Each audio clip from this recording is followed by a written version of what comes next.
할렐루야. 오늘 2부 예배에 나오신 여러분 모두를 주님의 이름으로 축복합니다. 여러분의 영혼이 잘 된 것처럼 범사가 잘 되고 형통한 은혜가 있기를 바랍니다. 지난 한 주간 우리 본당 LED 전광판 공사뿐만 아니라 여러 가지 리모델링을 좀 했습니다.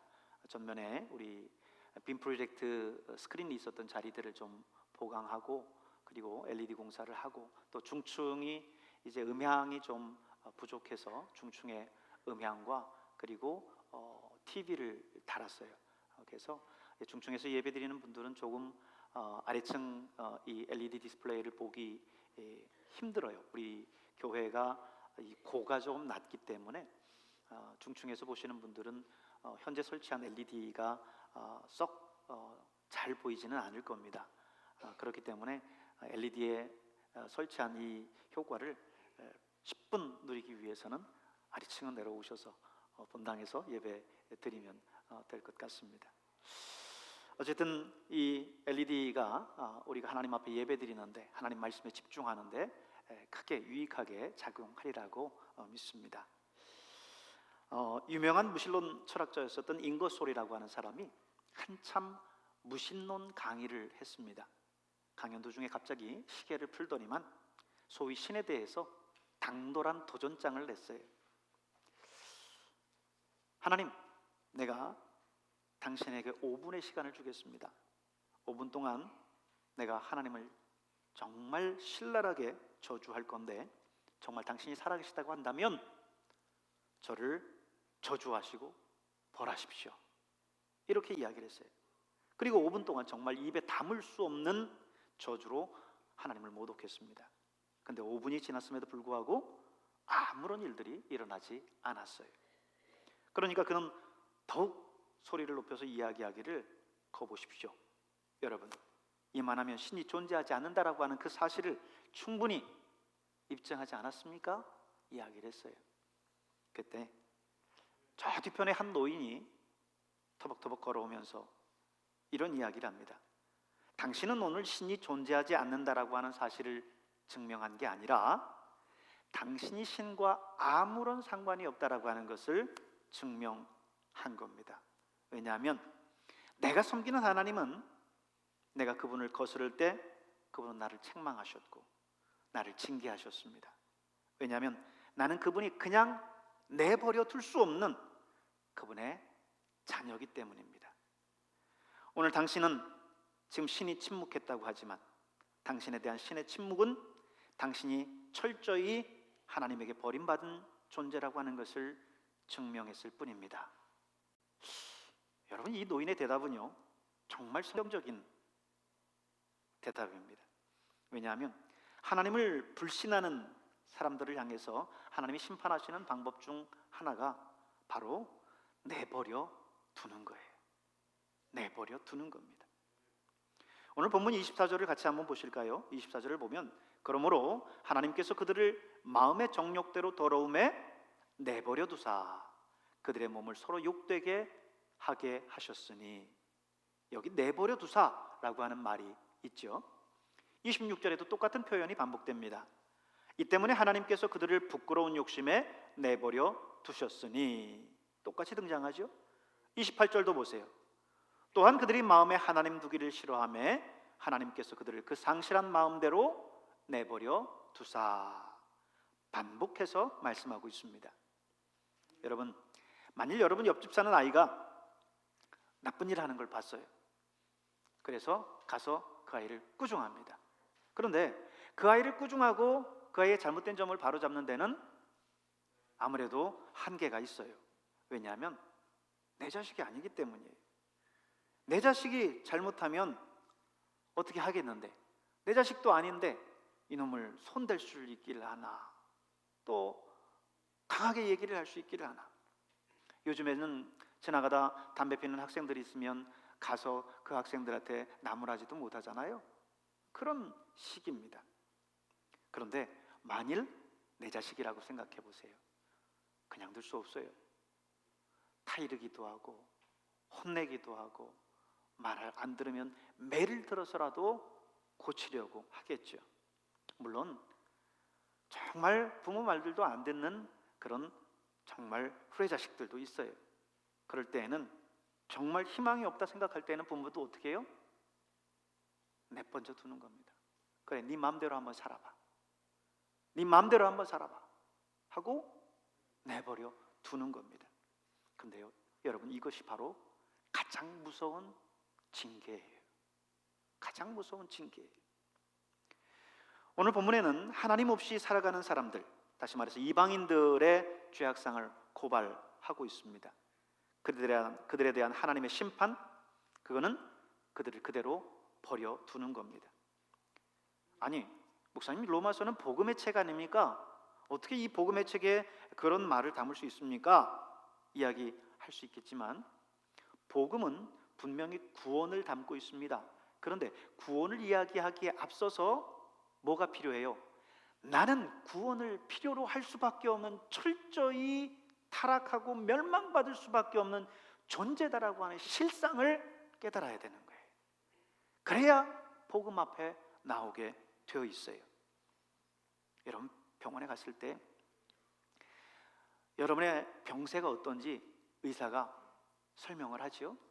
당신의 병세는 지금 CT 촬영하고 MRI 검사해 보니까 이러이러합니다. 당신은 지금 빨리 수술을 해서 지금 이 일들을 치료를 해야 됩니다. 이렇게 이야기를 해요. 안 그러면 당신 어떻게 될지 모릅니다. 이렇게 어떻게 생각하면 협박 아닌 협박 같은 얘기를 병원에 가서 여러분 의사한테 듣지 않습니까? 왜요? 그래야 치료를 받거든요. 지금 내 상태가 이렇구나라는 것을 알아야 치료를 받거든요. 우리가 철저히 멸망받을 수밖에 없는 존재라고 하는 것을 내가 깨달아야 하나님의 구원 앞에 나올 수 있는 겁니다. 오늘 하나님의 진노의 한 가지 방법, 내버려 둔다라고 하는 건데, 이 내버려 두는 삶, 하나님이 버린 삶, 이 삶은 어떤 삶을 하나님께서 그냥 내버려 두시는 걸까요? 첫째는 불의로 진리를 막는 삶입니다. 18절에서 20절에 있는 말씀의 내용인데요, 18절에서 진리를 막고 있다 이렇게 이야기했는데, 여기서 진리는 도대체 뭘까요? 오늘 성경의 표현을 인용한다고 하면 하나님을 알만한 것, 그게 바로 진리입니다. 진리란 하나님을 알만한 것인데, 그렇다면 하나님을 알만한 그것이 무엇입니까? 그것은 우리 안에도 있고 우리 밖에도 있어요. 하나님을 알만한 우리 밖에 있는 것들은 무엇일까요? 자연이에요. 여러분, 자연을 보십시오. 자연에 나타난 하나님의 영광을 여러분 보십니까? 그것이 바로 20절의 말씀이에요. 창세로부터 그의 보이지 아니하는 것들, 곧 그의 영원하신 능력과 신성이 그가 만드신 만물에 분명히 보여 알려졌나니 그러므로 그들이 핑계하지 못할지니라. 하나님이 이 땅 모든 만물을 지으시고 창조하셨다라고 하는 것을 자연을 보면 우리가 깨달을 수 있다는 거예요. 그래서 하나님이 살아계시다라고 하는 사실, 그것을 내가 몰랐습니다, 그 누구도 핑계대지 못한다라고 하는 것입니다. 여러분, 하나님을 알만한 그것을 우리에게 주셨음에도 불구하고 그것을 부인하고 그리고 그것을 가로막아 서는 그 사람, 철저히 하나님 앞에 버림받은 사람들이에요. 진리는 또한 우리 마음, 우리 안에도 있습니다. 철학자 유명한 임마누엘 칸트는 저 밤하늘에는 무수한 별들이 반짝이고 내 마음속에는 양심의 도덕률이 빛나고 있다라고 이야기를 했어요. 우리 안에 양심을 이야기합니다. 이 양심이 하나님을 알만한 그것이에요. 이 양심의 근원이신 하나님을 우리는 이 양심을 통해서 미약하나마 깨달아가는 거예요. 아무리 무신론자라고 하더라도 자기도 모르게 하나님을 찾는 때가 있어요. 언제죠? 하나는 장각이나 나이아가라 같은 그 자연의 압도할 만한 그 경관 앞에 섰을 때, 와, 하나님의 존재를 느끼는 거예요. 도대체 이거를 어떻게 사람이 만들 수 있단 말인가? 하나님이 창조하신 창조물이구나라고 깨닫는다는 거죠. 저는 밤하늘의 별들을 보고 우주에 참 관심이 많고 그리고 재미있게 유튜브 영상들을 찾아봐요. 왜냐하면 이 천체에 대한, 이 우주에 대한 그 영상들을 보면요, 정말 하나님이 살아계시다라고 하는 것을 고백하지 않을 수 없어요. 이 우주는요, 끝이 없어요. 우리가 알고 있는 산술, 숫자의 단위를 넘어서요. 우리가 알고 있는 단위가 뭡니까? 보통 우리가 많다라고 하는 건 그죠? 조, 경, 그렇지 않습니까? 그런데 이 우주는요, 얼마나 넓으냐면 이 단위를 넘어서요. 단위를 넘어선다고 했을 때 또 그 거리를 재는 그 단위가 뭐냐면 단순히 뭐 킬로미터 이게 아니라 광년이에요. 광년이 뭔지 아시죠? 빛은 1초에 지구를 7바퀴 반을 돕니다. 1초에. 그런데 그 빛의 속도로 1년을 가야 하는 거리가 1광년이에요. 그런데 이 우주는 수억, 수조, 수경, 그 단위를 넘는, 표현할 수 없는 광년으로도 측정이 지금 안 된다는 거죠.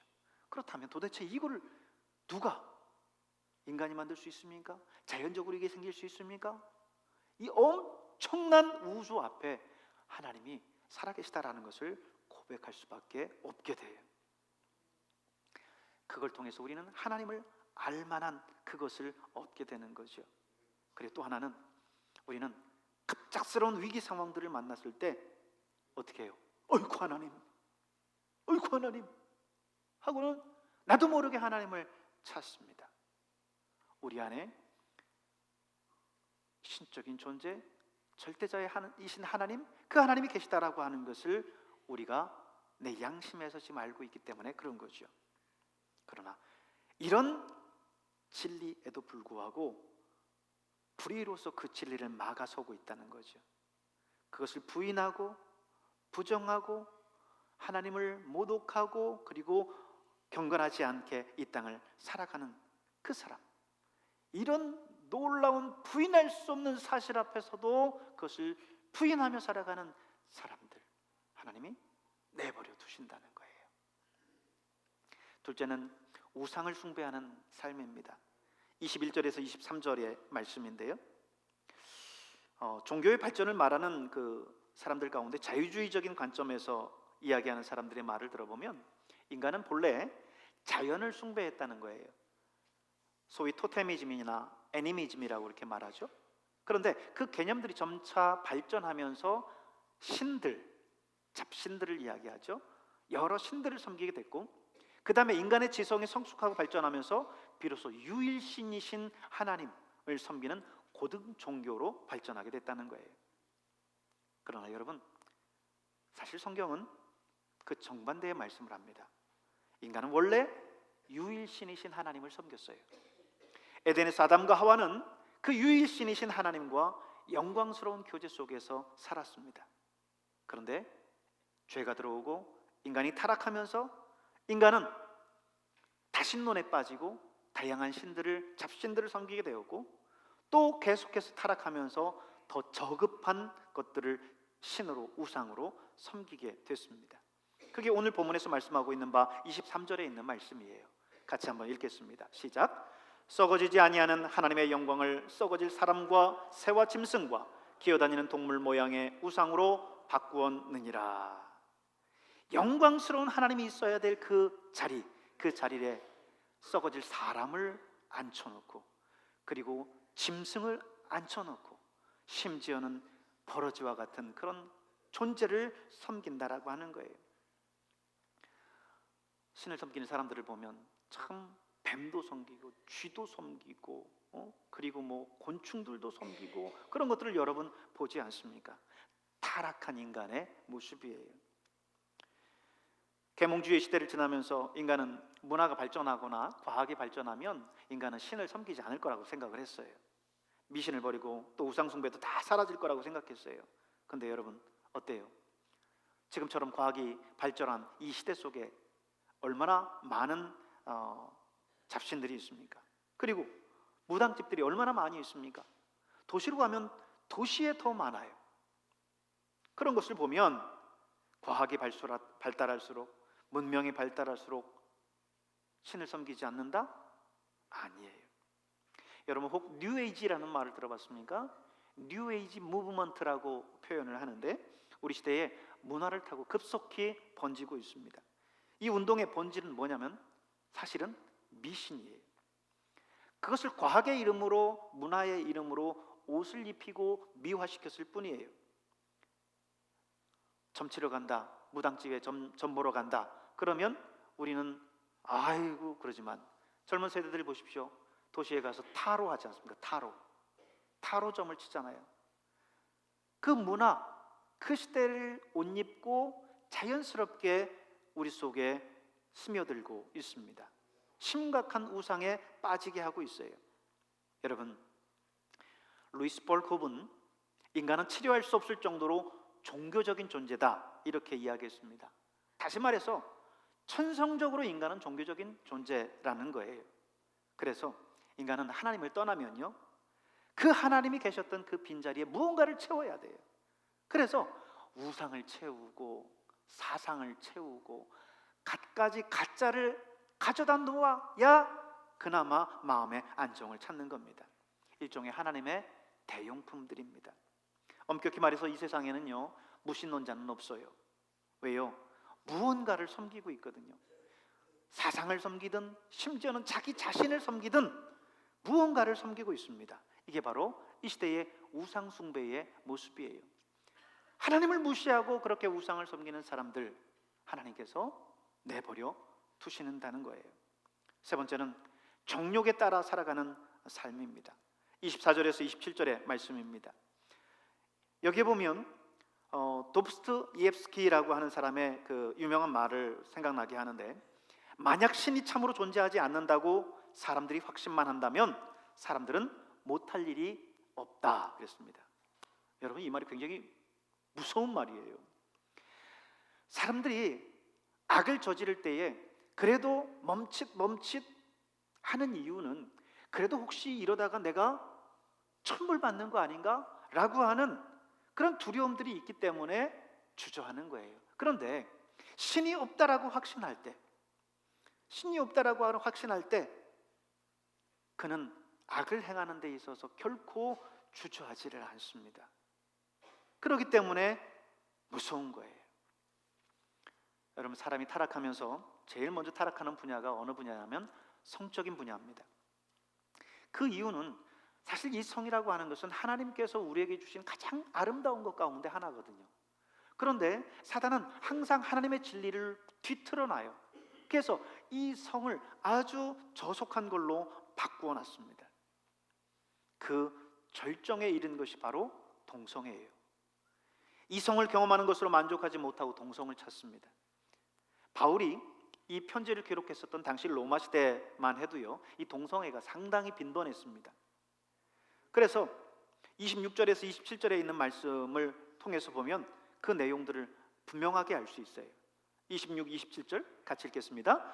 이 때문에 하나님께서 그들을 부끄러운 욕심에 내버려 두셨으니 곧 그들의 여자들도 순리대로 쓸 것을 바꾸어 영리로 쓰며 그와 같이 남자들도 순리대로 여자 쓰기를 버리고 서로 향하여 음욕이 불릴 듯하며 남자가 남자와 더불어 부끄러운 일을 행하여 그들의 그릇 때문에 상당한 보응을 그들 자신이 받았느니라. 네, 보십시오. 여기에 보면 여자들이 순리대로 쓸 것을 바꾸어 영리로 썼다. 남자들도 순리대로 여자 쓰기를 버리고 서로를 향하여 남자가 남자를 향해 음욕이 풀릴 듯하고 더불어 부끄러운 일을 행했다라고 하는 것이 오늘날 이야기하고 있는 그 동성애를 기록하고 있는 겁니다. 바울이 편지를 기록할 당시 이 로마 황제는 당시 로마 시민들에게 있어서 신이었습니다. 실제로 로마의 이러한 황제 숭배 사상은 신앙과도 같았어요. 그런데 문제는 이 로마 황제들이 사람들이 자기를 신으로 숭상하니까 자기가 신이라고 하는 의식을 갖게 된 거예요. 그러니까 어떻게 해요?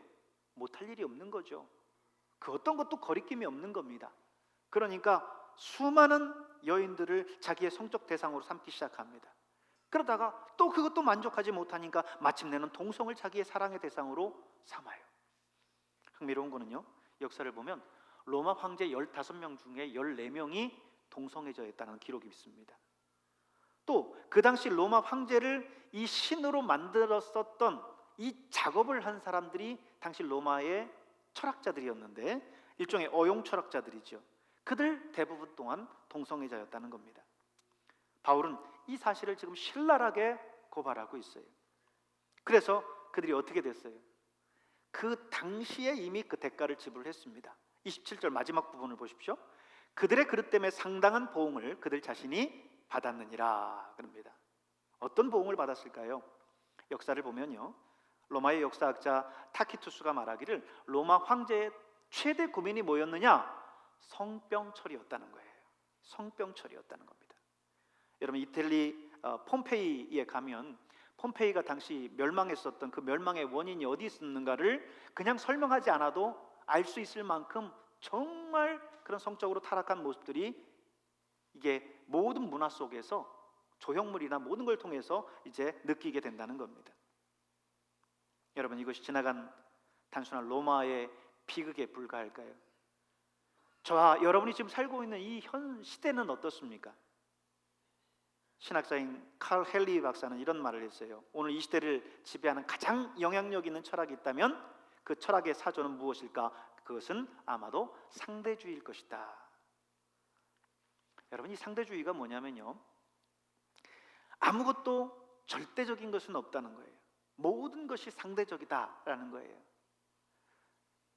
그렇기 때문에 여러분 하나님을 일컬어서 우리가 흔히 뭐라고 이야기합니까? 절대자라고 하잖아요. 그 어떤 것과도 함께 비교할 수 없을 때 절대라고 하는 용어를 쓰거든요.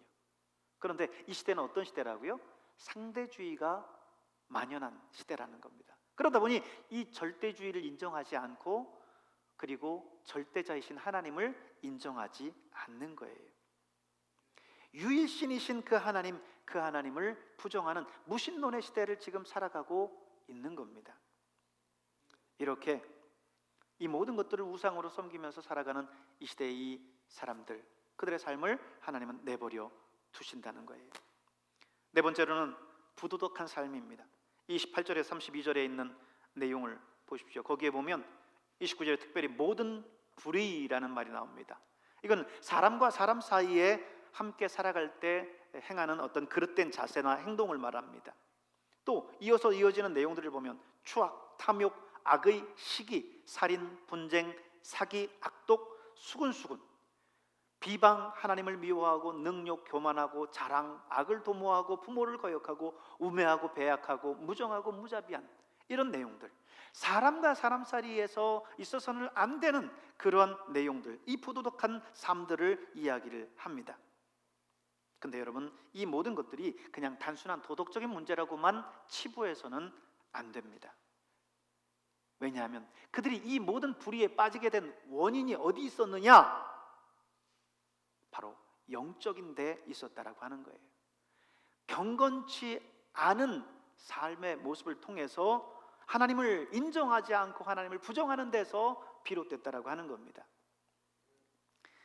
오늘 이 시대의 사람들이 불의 속에 빠지는 그 원인이 있는데 오늘 28절 첫머리에 찾아볼 수 있어요. 가장 근본적인 원인은 도덕적인 원인이 아니라 신앙적인 원인이었습니다. 28절 어떻게 시작해요? 또한 그들이 마음에 하나님 두기를 싫어하며 그랬어요. 하나님 두기를 싫어했기 때문에, 하나님을 인정하지 않았기 때문에, 하나님을 부정하고 떠났기 때문에 그들의 삶에 불의한 것들로 가득했다는 거예요. 불의한 것들로 가득했다라고 하는 것입니다. 이 불의가 크게 달하면 바로 오늘과 같은 그런 동성애에 대한 모습들이 나타난다는 거죠. 하나님을 인정하지 않는 겁니다. 그들의 그 불의, 이 모든 것들이 극치에 달하면 어떻게 돼요? 마지막 절을 한번 읽어볼까요? 같이 읽습니다. 그들이 이 같은 일을 행하는 자는 사형에 해당한다고 하나님께서 정하심을 알고도 자기들만 행할 뿐 아니라 또한 그런 일을 행하는 자들을 옳다 하느니라. 하나님을 믿지 않고 하나님을 부정하고 하나님을 떠나는 것이 뭐가 잘못됐느냐? 성적인 그 타락과 성적인 그 유희를 즐기는 것이 무엇이 잘못됐느냐, 동성이면 어떻고 이성이면 어떠냐 라고 하는 이 모든 것들, 하나님이 정하신 분명한 이치와 법도가 있는데도 불구하고 그것을 그들이 행하지 않을 뿐만 아니라 어떻게 해요? 오히려 그 일을, 죄악 가운데 살아가는 그 사람들을 오히려 그들을 옳다고 두둔까지 하고 있다라고 하는 거예요. 오늘 성경시대만 그랬을까요? 오늘 이 시대도 마찬가지입니다.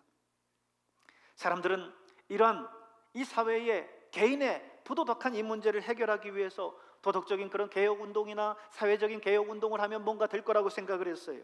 그러나 그것은 도덕적인 문제만으로 해결될 수 있는 사안이 아닙니다. 왜? 그 문제의 뿌리는 영적인 거기 때문에 그래요. 그 문제의 뿌리는 그들이 마음에 하나님 두기를 싫어했기 때문이에요. 여러분, 사람들이 마음에 하나님을 두고 그 하나님이 심판주이신 하나님이라고 하는 것을 두려워한다면 어찌 주저하지 않고 죄악을 행할 수 있겠습니까? 두려워할 거예요. 죄악을 피할 겁니다. 하나님을 떠나 있기 때문에 그들이 그렇게 된 거예요. 오늘 본문은 우리에게 분명한 선택을 우리에게 요구하고 있습니다. 우리에게 이 불신앙적인 이 삶에 대해서, 그리고 그에 따른 하나님의 진노에 대해서 본문은 우리에게 보게 하고 있어요. 본문 18절을 보세요. 하나님의 진노가 불의로 진리를 막는 사람들의 모든 경건하지 않음과 불의에 대해서 하늘로부터 나타나나니 하면서 우리의 불의와 그리고 거기에 따른 하나님의 진노가 있음을 말씀하고 있습니다. 그러나 오늘 본문은 거기서 끝나지 않고 18절에 거기에 대조적인 한 말씀을 또 이야기를 하고 있습니다. 17절에 나와 있죠. 복음에는 하나님의 의가 나타나서 믿음으로 말미암아 믿음에 이르게 하나니 기록된 바 의인은 믿음으로 말미암아 살리라 함과 같으니라. 불의로 말미암아 하나님의 진노 앞에 놓여서 영원히 멸망받을 수밖에 없는 우리에게 복음을 우리에게 허락하신 거예요. 믿음으로 말미암아 구원받는 그 구원의 길, 그 복음의 길을 우리에게 제시한 겁니다. 예수 그리스도 그분을 통해서 살아갈 수 있는 그 삶의 길, 구원의 길을 우리에게 제시한 것입니다. 이 세상에 아무리 죄악으로 말미암아 멸망받을 수밖에 없는 그런 이 시대의 그 완악한 모습이 계속해서 이어진다 할지라도 그 안에서 우리 인간의 철저히 타락한 이 모습들을 우리가 제대로 깨닫는다면 오늘 우리는 주님의 십자가 앞에 나아갈 수밖에 없습니다. 주님의 십자가를 의지할 수밖에 없습니다. 그분이 나를 구원하지 않으면 나는 구원받을 수 없다라고 하는 사실을 인정하지 않을 수 없습니다. 여러분, 오늘 주님의 십자가 앞에 나올 수 있길 바랍니다. 구원의 길이 거기에 있음을 믿으시기를 바랍니다. 기도하겠습니다. 은혜로우신 하나님 감사합니다. 오늘 하나님께서 저희들을 사랑하셔서 주의 전에 불러주시고 주의 말씀을 향해 귀를 기울이게 하시니 감사합니다.